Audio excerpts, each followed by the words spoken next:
ন্যায্য দাবি এসটি আমার ন্যায্য দাবি এসটি আমার ন্যায্য দাবি কমতা উলামা কেলাই দিও কমতা উলামা এলাই দিও কমতা উলামার ন্যায্য দাবি we want এসটি মুসলমানদের জাগিছে কমতা উলামার লাগিব এসটি আমার লাগিব এসটি আমার legal demand we want ST we want ST আজকে আসো জাগিছে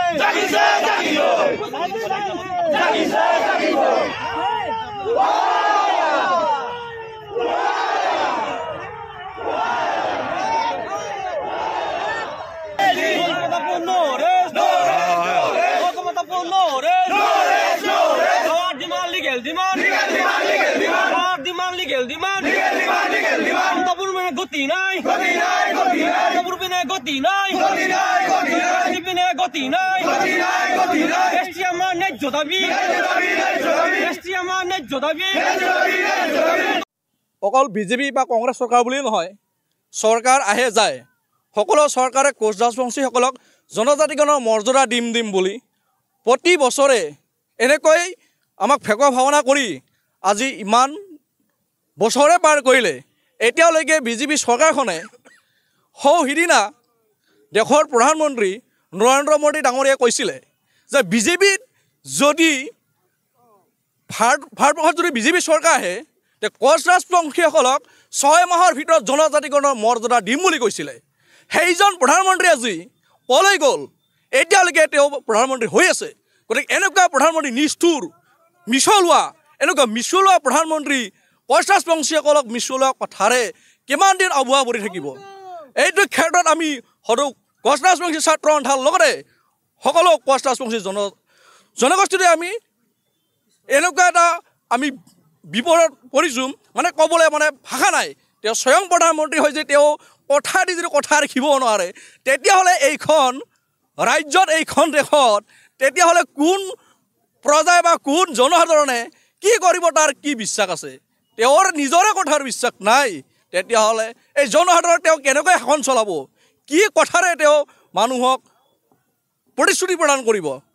সেয়েহে আমি বিজেপি চৰকাৰখনক আহ্বান জনাইছোঁ, অতি শীঘ্ৰে কোচ ৰাজবংশী জনগোষ্ঠীসকলক জনজাতি মৰ্যাদা প্ৰদান কৰক আৰু সুকীয়া আমাৰ যি ঐতিহাসিক পৃথক ৰাজ্য পুনৰ গঠন কৰক। তেওঁলোকে বিল পাছ কৰে, কিন্তু ৰাজ্যসভাত বিল পাছ হৈ গ'ল, কিন্তু গৃহীত নকৰিলে। আৰু তাৎপৰ্যপূৰ্ণ এটা কথা হ'ল, কোচ ৰাজবংশীসকলক অতি পূৰ্বেই জনজাতিকৰণৰ মৰ্যাদা দিছিল বিশেষ ৰাষ্ট্ৰপতিৰ ৰাষ্ট্ৰপতি অধ্যাদেশ জাৰিৰ জৰিয়তে কোচ ৰাজবংশীসকলক জনজাতিকৰণৰ মৰ্যাদা দিছিলে, কিন্তু সেই বিলখন গৃহীত আইনত পৰিণত নোহোৱাৰ বাবে সেই জনজাতিৰ মৰ্যাদা আমি আজিলৈকে পিছুৱাই আছোঁ। পৰৱৰ্তী সময়ত আমি কাৰ্যসূচী লৈছোঁ, তেওঁলোকে যদি বিজেপি চৰকাৰখনে যদি আমাক যদি চৰকাৰ যদি জনজাতিৰ মৰ্যাদা প্ৰদান নকৰে, তেতিয়াহ'লে আমি তেওঁলোকক আমাক যি মিছলোৱা অবুৱা কৰি ভোটৰ লালসা দি আমাৰ পৰা ভোট আদায় কৰি তেওঁলোকে চৰকাৰ গঠন কৰে, এই ক্ষেত্ৰত আমি তেওঁলোকক নিৰ্বাচনৰ জৰিয়তে উচিত প্ৰত্যুত্তৰ দিম। আৰু কোচ ৰাজবংশী অধ্যুষিত অঞ্চলত তেওঁলোকে যদি সোমাব বিচাৰে, তেতিয়াহ'লে তীব্ৰ প্ৰতিবাদ আমি তেওঁলোকক পহু খেদা দিবলৈ আমি বাধ্য হ'ম। পঞ্চায়ত নিৰ্বাচনৰ সভাগত আমি সদৌ কোচ ৰাজবংশী ছাত্ৰ সন্থাই আমাৰ কোচ ৰাজবংশী জনগোষ্ঠী অঞ্চলত আমি প্ৰচাৰ চলাম যে মিছলোৱা চৰকাৰৰ এই মিথ্যা কথাত আপোনালোকে ভুল নাযাব। আমাক আজিলৈকে প্ৰতিশ্ৰুতি দিয়া প্ৰদান নকৰিলে, গতিকে আমি কিহৰ স্বাৰ্থত তেওঁলোকক আমি ভোট দিম? আমি এতিয়া বিজেপি হাতাও অভিযান আমি আৰম্ভ কৰিম। পৃথক মতপূৰ্ণ জনজাতিগণৰ দাবীত আজি আমি সদৌ ছাত্ৰ সন্থা বৰপেটা জিলা বা বাক্সা জিলা যৌথ উদ্যোগত আজি আমি জোৰ সমাদল কাৰ্যসূচী লৈছোঁ। প্ৰতিখন জিলাত আমাৰ এই কোচসকলৰ পৃথক মতপূৰ্ণ পুনৰ্গঠন আৰু জনজাতিৰ দাবীত যি জোৰ সমাদলৰ আন্দোলনৰ কাৰ্যসূচী লোৱা হৈছে, তাৰ সমান্তৰালভাৱে আমি আজি বৰপেটা বাক্সা জিলা যৌথভাৱে আমি আন্দোলনৰ কাৰ্যসূচী লৈছোঁ।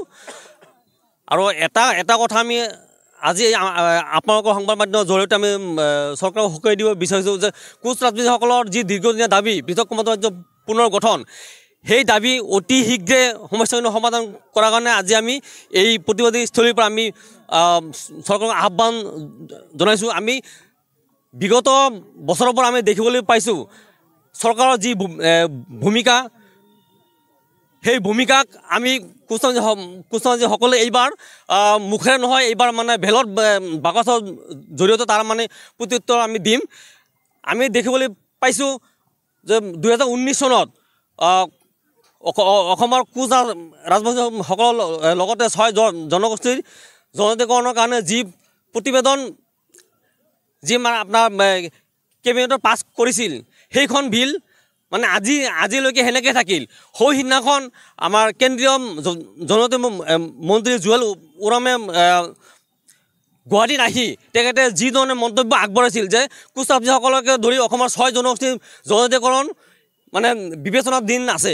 গতিকে যিখন চৰকাৰে নেকি এটা সময়ত 2019ত জনজাতিকৰণৰ কাৰণে যি প্ৰস্তাৱ লৈছিল, কিন্তু সেইখন মানে চৰকাৰৰে মুখত এনেকুৱা তুলনা মন্তব্যত আমি খুবেই বেয়া পাইছোঁ, আমি খুবেই লজ্জিত হৈছোঁ। গতিকে আমি আশা ৰাখিছোঁ যে কোচ ৰাজবংশীসকলৰ জনজাতিকৰণৰ দাবী অতি সোনকালে সমস্যাখিনি সমাধান কৰা, অন্যথা কিন্তু আমি হাত পাতি বহি নাথাকিম। আজি আমি সদৌ কোচমাৰী ছাত্ৰ সন্থাৰ উদ্যোগত বিভিন্ন জিলা সমিতিৰ সহযোগত আমি জোৰ সমাজৰ কাৰ্যসূচী ল'বলৈ বাধ্য হৈছোঁ। এইকাৰণেই বাধ্য হৈছোঁ যে বিগত দিনবোৰত অসমৰ ৰাজ্য চৰকাৰৰ লগতে কেন্দ্ৰীয় চৰকাৰে বিভিন্ন সময়ত কোচমাৰীসকলক বিভিন্ন ধৰণে প্ৰতাৰণা আৰু ভেকসনা কৰি আহিছে, আবহাৱা পাৰি আহিছে।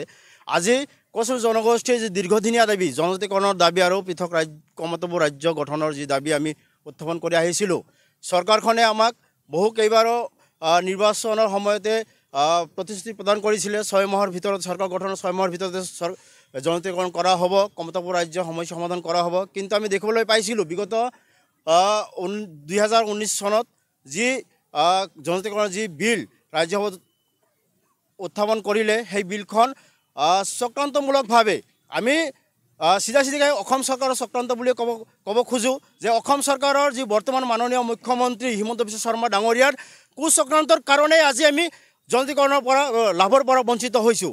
এইকাৰণে কৈছোঁ কথাটো যে 2019 চনৰ যি বিলখন ৰাজ্যসভাত উত্থাপন কৰা হৈছিলে, তাৰ পিছদিনাখনেই কিন্তু অসমৰ বৰমূৰীয়াসকলে দিল্লীত গৈ পেলাই তেতিয়াৰ গৃহমন্ত্ৰী ৰাজনাথ সিং ডাঙৰীয়াৰ লগত বৈঠক কৰি পেলাই সেই বিলখন তাতে ৰখাই থৈছে।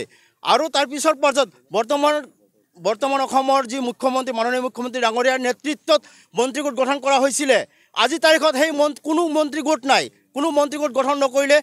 আজি আমি সকলোৱে জানো যে লোকসভাৰ শীতকালীন অধিৱেশন আৰম্ভ হৈছে, চলি আছে।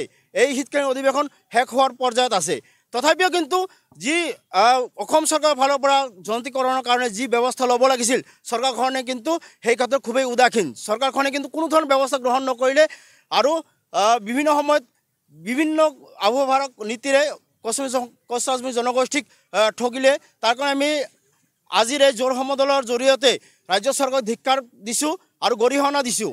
লগতে আমি দাবী জনাইছোঁ যে চলিত শীতকালীন অধিৱেশনৰ মাজতেই কোচ ৰাজবংশী জনগোষ্ঠীৰ লগতে 6 জনগোষ্ঠীৰ যি জনজাতিকৰণৰ সমস্যা সমাধান কৰিব লাগে আৰু কোচ ৰাজবংশী জনগোষ্ঠীক জনজাতিকৰণৰ মৰ্যাদা প্ৰদান কৰিব লাগে। লগতে কোচ ৰাজবংশী জনগোষ্ঠীৰ যি পিতৃভিটাস্বৰূপ কমতাপুৰ ৰাজ্য গঠন, এই কমতাপুৰ ৰাজ্যৰ যি সমস্যা, সেই সমস্যা অতি সোনকালে সমাধান কৰিব লাগিব। অন্যথা কিন্তু আমি অনাগত দিনত ৰাজ্যৰ বিভিন্ন প্ৰান্তত আমি বিভিন্ন শক্তিশালী ৰূপত আমি আন্দোলন গঢ়ি তুলিবলৈ বাধ্য হ'ম।